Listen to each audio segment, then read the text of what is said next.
Amen. Amen. Amen. Amen. Amen. Amen. Thank you, Jesus. Thank you, Lord. We'll give you all the glory, Daddy. Amen. We'll thank you, Father. Yes. Oh, blessed be the name of the Lord. Yes. Thank you, Lord. He is a mighty God, that great I am. Hallelujah. Hallelujah. He is a mighty God, that great I am. Hallelujah. Hallelujah. I have a miracle walking God. Why should I fear? Why should I fear? Oh, I have a miracle walking God. Why should I fear? Oh, why should I fear? Oh, why should I fear? Oh, why should I fear? Why should I fear? Why should I fear? I have a miracle walking God. Why should I fear? Why should I fear? Oh, I have a miracle walking God. Oh, why should I fear? Why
should I fear? Oh, praise the Lord. Hallelujah. Amen. I thank God for who He is. Amen. We have a miracle working God. Amen. So let's quickly go back to where we had as our Bible reading, and that is the book of Daniel, chapter 3. The book of Daniel, chapter 3. I'm not going to read the whole verse like we read from verse 1 to 30, but I'll pick certain places from that chapter. Daniel, chapter 3, I'm going to pick verse 4 at this moment. Verse 4. Bible says, then and Herod cried aloud to you, it is commanded, O people, nations, and language, that at what time ye hear the sound of the cornet, the fullet, the harp, the sackbut, the plastry, the dulcimer, and all kinds of music, ye shall fall down and worship the golden image that Nebuchadnezzar the king had set up. Amen. Hallelujah. Amen. Now, in this particular nation, church, hear this. A king decided to make an image. A king decided that he wanted to carve an image in a golden form. And now, what did this king decide to do? He said this image that he molded by himself, that everybody in his community, everybody in his nation, everybody in that country, once they hear a particular music or a trumpet, that they should all come out and bow down to the image that he made. Now, this image is supposed to be worshipped by everybody, irrespective of your different religion. Your religion does not come in play in the book of this king. And his name was Nebuchadnezzar. He wanted everybody in that land to worship the image. He commanded every man, every woman, every child to worship the image. Now he asked his governors to go and gather everybody from their state to come to a particular place. Church, are you hearing me? Yes. And everybody gathered in that place. The Bible said when they gathered, as soon as they heard the trumpet, as soon as they heard the music, every one of them bowed down to the image that a king has made. Hallelujah. Amen. But do you know, in that nation, there were 3 foreigners who came. In that nation, there were 3 people there. The Bible said they were Jews. And these people had been worshiping God even before they got to that land. These people had a relationship with the Almighty God. They came out like everybody came out. They obeyed the Lord, everybody should come out. But they know better. Hallelujah. When the trumpet sounded, the Bible said when everybody bowed down to worship this particular image that the king himself made, they stood. And of course, you know, where everybody is bowing, you will easily see somebody who is standing. Okay. Hallelujah. The 3 of them stood and refused to bow down to the image of the king. The king did not see them. Amen. But the people, the security officers, the people who are watching who will bow and who will not bow, picked them out and went to the king and said, King, did you not say that everybody in this country should bow down to that image? King said, yes, I said so. Okay, king, did you not say anybody who do not worship the image will be thrown into a burning furnace, a big fire that is burning hot? Did you not say that? The king said, yes, I said. He said, now listen, king, there are 3 people. Even the people that you put in your cabinets, the people who are among your ministers, the people who are part of your board of directors, Shadrach, Meshach, and Abednego, they are your confidence. They are your closest people. Yet, they did not bow down to the image.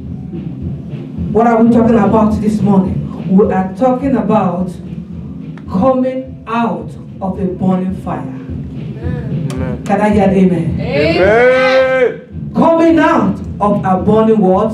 Fire. When they told the king could not believe that the people that are very close to him could disobey his order. The king could not believe that people that are close to him could say no to what he said. He commanded that Shadrach, Meshach, and Abednego should be brought to him. You know something? The king at this point received the surprise of his life. He thought because these people are close to him, they will obey his devilish command. Do you know at times Christians, we compromise our faith because we are close to somebody? Am I being understood this afternoon? Yes. Sometimes you let go your guard because your supervisor is in the house. For those of us who are working. Sometimes you compromise because your husband is in the picture. Your wife is in the picture. Your sister is in the picture. Your best friend is there. But this king received the surprise of his life. He called the 3 men to him. He said, is it true? What I'm hearing, is it how it happened? Did you refuse to worship the image that I set up, that I want my whole nation to worship? But the king said, listen, I know we are friends, I know we are close. I'm going to give you another chance. But if you miss this chance now, I will definitely throw you into the burning fire. Now let's go to the Bible. Let's see what these people answered the king. Amen. Amen. Let's see what the people answered the king. Let's look at verse 10. Go to your Bible to Daniel chapter 3. I want to read from verse 10. It said, O thou king, has then made a decree that every man that shall hear the sound of the cornet, the fullet, the harp, the sackbut, the psaltery, and the dulcimer, and all kinds of music, shall fall down and worship the golden image. And whosoever falleth not down and worship, that he should be cast into the midst of a burning fiery furnace. Now look at verse 12. There are certain Jews whom thou hast set over the affairs of the province of Babylon, Shadrach, Meshach, and Abednego. This man, O king, has not regarded thee. They serve not thy gods, nor worship the golden image which thou hast set up. Verse 13. Then Nebuchadnezzar in his rage and fury commanded to bring Shadrach, Meshach, and Abednego. Then they brought this man before the king. Look at verse 14. Nebuchadnezzar spake and said unto them, Is it true, O Shadrach, Meshach, and Abednego? Do not ye serve my gods, nor worship the golden image which I have set up? Now, if ye be ready, look at the second chance he's giving them. If ye be ready, that at what time ye hear the sound of the cornets, the fullets, the harp, the sackbut, the psaltery, and the dulcimer, and all kinds of music, ye shall fall and worship the image which I have made. Well, but if ye worship not, ye shall be cast the same hour into the midst of a burning fiery furnace. Now look at what the king said. And this is where I believe that hurt God and challenged God. And he said, and who is that God that shall deliver you out of my hands? Wow. I want to ask us a question. What is that thing that is challenging God in your life?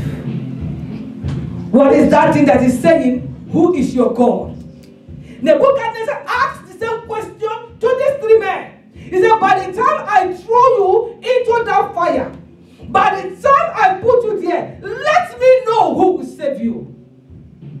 Let me know the God you will cry upon that will come and deliver you. Let me know who will heal you from this disease. Let me know who will deliver you from this calamity. Let me know.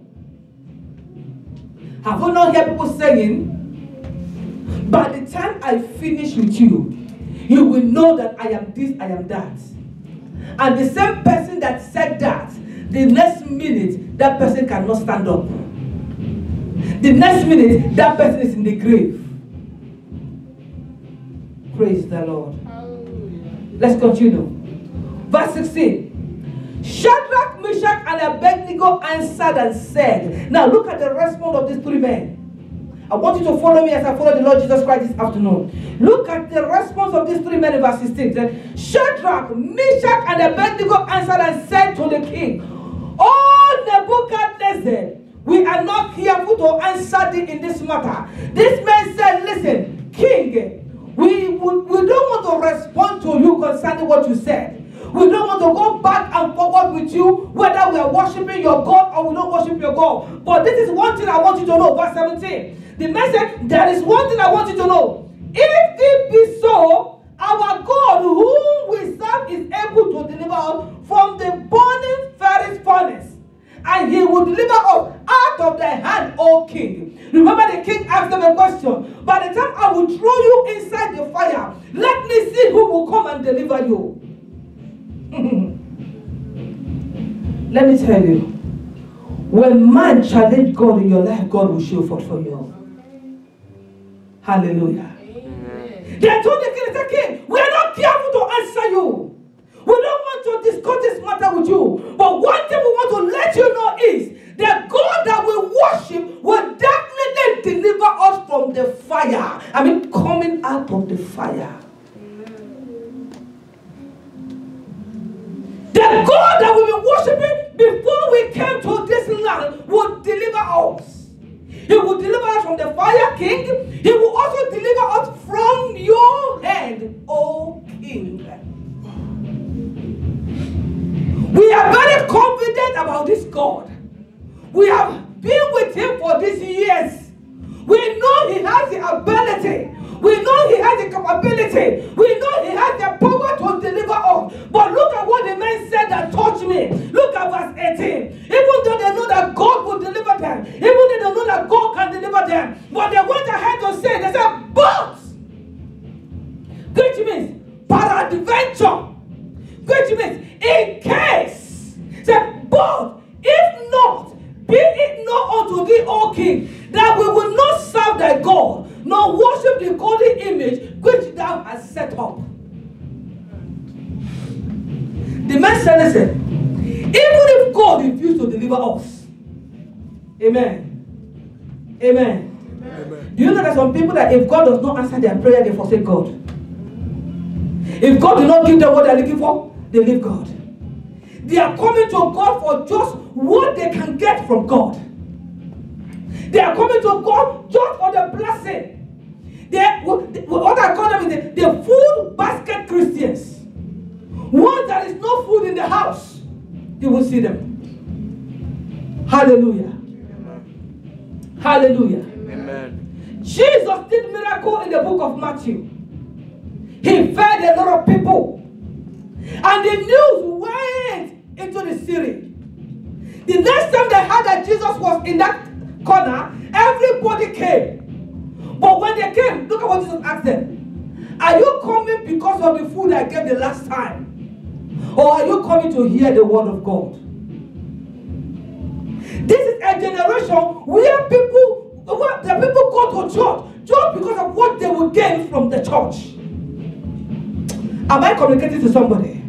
People go to church looking for one favor or the other, not because they want to worship God. And if they are in that church and what they are looking for in that church do not come for, they leave.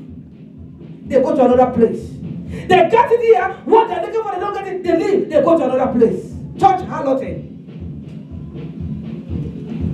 The Lord will deliver us in Jesus' name. That is the kind of Christians we have in this generation. We don't longer have the Christian that said, I surrender all to the Lord. I surrender all to Jesus. But these men were different. Hallelujah. These men were what? They were different. They said, King, we know that God will deliver us from this fire. We know that God will help us out of this problem. We know that God will heal us. Listen to me, church. We know that God will not allow my car to be repossessed. We know that God will not allow our house to be repossessed. We know that our house will not be foreclosed. We know that this sickness will not kill us. But, even if God refused to heal, know it that we will not deny Jesus. Oh, that is a wonderful testimony. Know it that we will not worship your golden image. We will not let go our gods. We will not forsake the Lord because our prayers are not answered. We will not abandon the church where God has kept us because we do not receive favor from the pastor. Because we do not receive favor from the church. We will not become a church harlot. Today you are a member of Grace Tabernacle. Tomorrow you are a member of Unit Tabernacle. Another day you are a member of Ada Tabernacle. Another day you are a member of Margaret Tabernacle. God will deliver us in Jesus' name. Amen. My question is, what are we looking for? This man said, but if not, be it not unto thee, O king, that we will not serve thy God, nor worship the golden image which thou hast set up. Do you know the Bible that the king became angry. He was angry. He said, you know what? I want you people to go and make the fire to be 7 times hotter than what it was. Hallelujah. Let it be 7 times what? Hotter than what it was. Thank you, Jesus. Amen. The Bible says they made the fire hotter. And when they made it hotter, they tied them both hands and feet so that they will not be able to run out. Once they tied them, they dumped them into the fire. But listen to this. Because they just made the fire very hot, 7 times than what it was. The Bible recorded that the men, look at verse 22, look at verse 22. It said, wherefore, because the king's commandment was urgent, and the furnace exceedingly hot, the flame of the fire slew those men that took up Shadrach, Meshach, and Abednego. Wow. Because the fire was very hot, the flame that was coming out of the place, out of that furnace, killed the men that threw them into the fire. Now tell me, if the flame alone killed the men that threw them in, what do you think will happen to the men that were in the fire? The flame, just the flame, killed the men that pushed them into the fire. What do you think? Let's just analyze it. What will happen to the men who are actually in the fire? They will roast. Hallelujah. They will roast. But do you know something? The psalmist says, I have a miracle working God. Why should I fear? Why should I fear? I have a miracle working Daniel. How should I fear? Who do you know? Why should I fear? I say, why should I fear? Oh, why should I fear? Oh, why should I fear? I say, why should I fear?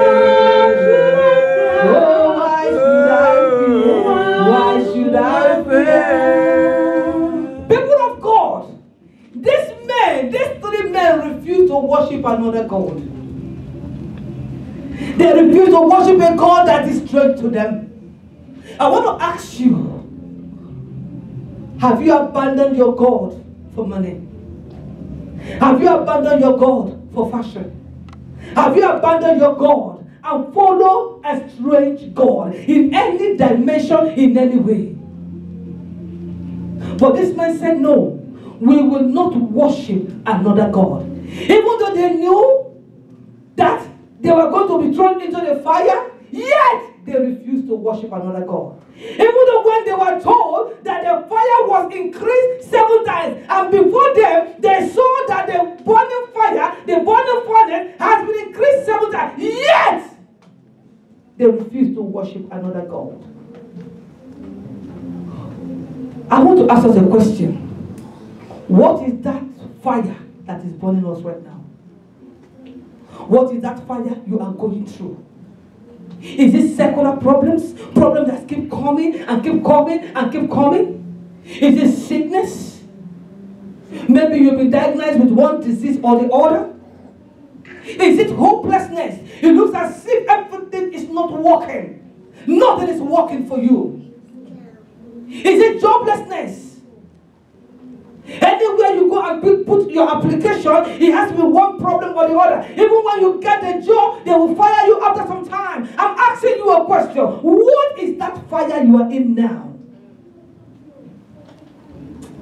Thank you, Jesus. Or is it the challenge of life? Is it the challenge of life? Now let me tell you your expectation. What is God expecting you to do?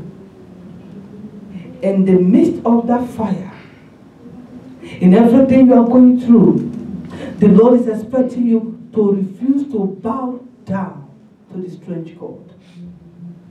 The strange God could be anything.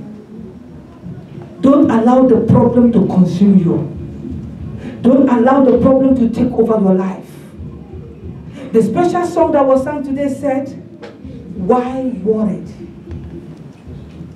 Don't allow worry to take over your life. The Lord wants you to believe in Him like these three men believed in God. Hallelujah. God is expecting you to believe Him. These people told the king, they said, listen, we have a God that we are worshiping. We have a God that we've been serving all these years. We will not serve your God. God is expecting you, child of God, to believe Him. He's expecting you to believe the word of God. There is a thought that God has for you. The Bible says it's a thought of peace. The Bible says it's a thought to give you your expected end. That thing that you want, that end you want to get, wherever you want to be. Church, hear me. God is able to take you there. Can I have an amen? Amen. The Lord is able to take you to where you are going. The Lord is expecting you to confess His word. Are you faced with diseases? Tell yourself, said, the Bible said that by the stripe of Jesus, I am healed. Confession of the word of God. With your mouth, you will confess life to yourself. God is expecting you to confess His promises. He's expecting you to stand out for what you believe. Like I said, this is a generation where people are not standing up for what they believe. But the Lord is expecting us, as His children, to stand out for what we believe. Do you believe in Jesus? Stand out for Him. Do you believe the word of God? Stand upon that word. Do you believe in God? Stand upon the promises of God. And the Lord also is expecting us to earnestly pray for our deliverance. But do you know something? There are few things that can make our deliverance to be delayed. There are things that can make us to be longer in the fire. You know, the three people were actually thrown in the fire. Even though they said they refused to worship the golden image, that did not save them from entering the fire. Am I correct? They were still in the what? In the fire. So when you see yourself in fire, don't think that God has forsaken you. God has not forsaken you. The Bible says that many are the afflictions of the righteous. It is a few, it is a one. He said many are the afflictions of the righteous. But there is a promise after that. Say, God delivers them from them all. He didn't say that God will deliver you from one. He didn't say that God will deliver you from two. He said that God will deliver you from all of them. And it is the same deliverance that Shadrach, Meshach, and Abednego had. But do you know we can stay longer in the fire if we keep committing sin? Why in the fire? Sin will make you stay longer in the fire.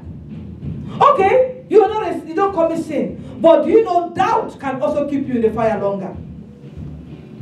Oh, I don't know if God will answer this prayer.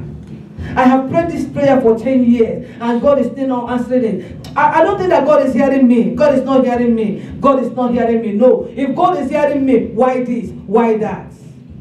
Doubt can keep you longer in the fire. Amen. Amen. Agreeing with the enemy. Agreeing with the enemy can keep you longer in the fire. You will ask me, how do you agree with the enemy? The enemy said, you have migraine. You keep confessing, I have migraine. That, you know what you're doing? You agree with what? The enemy. The enemy said you have cancer. You said, yes, you have cancer. Agreeing with the enemy will keep you longer in the fire. Might even destroy you while in the fire. People of God, let us not agree every negative word that is spoken to our life. Are you hearing me? When somebody tells you jokingly, you are stupid, tell them I am not what? Stupid. Don't agree with the enemy. Denying the Lord will also keep you longer in the fire. Denying God. A lot of people have denied God in several ways. You will say, oh, I did not deny God with my confession. Your action can deny God. Church, you hear me? This is the easy way to deny God, especially in this part of the world. The time that you are supposed to be in church, you pick phone and call them. Do you guys have extra hour? I'm available this morning. Am I making sense to us? At that point you die, what did you do? You've denied the Lord. You have denied the Lord. You have preferred money over the service of God. Denying the Lord will keep you longer in the fire. Cunning or hypocritical life. Hypocrisy. When Christians are there, you are a Christian. When Christians are not there, you are not a Christian. There are some people that they can fit in both to the Christians and to the world. Once the people of the world are there, they will join them and do what they are doing. And once they see Christians, they will do what? They will join Christians and do what they are doing. That is what the Bible calls a hypocritical life. And the Lord God will help us in Jesus' name. Those are the things that can keep you long in the fire. It can keep you long in the fire. Now, let's look at this. What are the dangers of remaining in the fire? If you keep allowing the things that I've mentioned to keep you long in the fire. Now, what are the dangers of you remaining in the fire? Number one danger that you will see is that, number one, remaining in the fire will damage your life. Amen.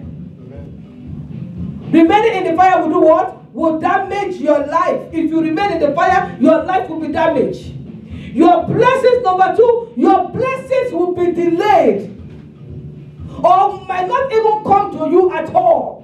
The longer you remain in the fire, the fire will be there, and then your blessings will be delayed. Your blessings might not even come to you. Your miracle will not happen. God will help us in Jesus' name. Amen. And then number three, you might eventually die in the fire. But that will not be our portion in the name of Jesus. Amen. I said that will not be our portion in the name of Jesus. Amen. Now, if you look at Shadrach, Meshach, and Abednego, in their own case, the Bible says, when they were in the midst of fire, God showed forth for them. The Lord will show forth for you in the name of Jesus. Amen. Even the king who threw them in the fire began to see another person who is in the fire. The king saw a fourth person in the fire, and he confessed with his own mouth. He said, listen, this person I am seeing is looking like the Son of God. Oh, Jesus will show forth for you. Amen. I said, Jesus will show forth for you. Amen. I said, Jesus will show forth for you. Amen. In the name of Jesus Christ. I want us to look at this last one, and then we'll begin to pray. Benefit of being out of the fire. What are the benefits of coming out of the fire? Number one, the benefit. You possess what? Your possession. That thing that belongs to you, you will get it. Once you're out of the fire, you will get what belongs to you. Amen. You will possess your possession. Now, your joy shall be what? Full. Look at those people. When they came out of that fire, their joy was full. They were happy. People were celebrating with them. Your joy shall be full. Now, the name of God